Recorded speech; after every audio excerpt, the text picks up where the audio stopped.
hapa viwanja vya Chinangali kwa ajili ya maadhimisho ya wiki ya utumishi wa umma kwa lengo kuu la kuwaelimisha na kuwajulisha wananchi wote juu ya majukumu ambayo Idara ya Uwezeshaji Kiuchumi na Maendeleo ya Sekta Binafsi inafanya. Idara ya Uwezeshaji Kiuchumi na Maendeleo ya Sekta Binafsi imegawanyika katika sehemu kuu mbili: sehemu ya uwezeshaji wa wananchi kiuchumi na sehemu ya sekta binafsi.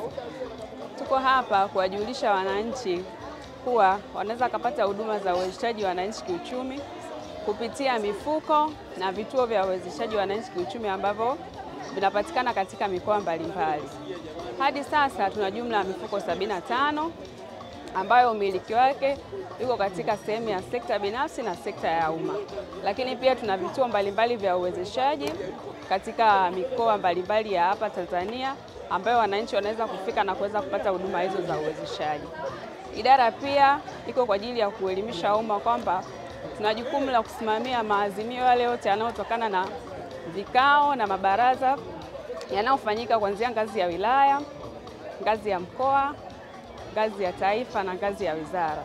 Kwa hiyo tunaratibu maazimio yote hayo ambayo yanatakiwa utekelezaji wake kwa hatua.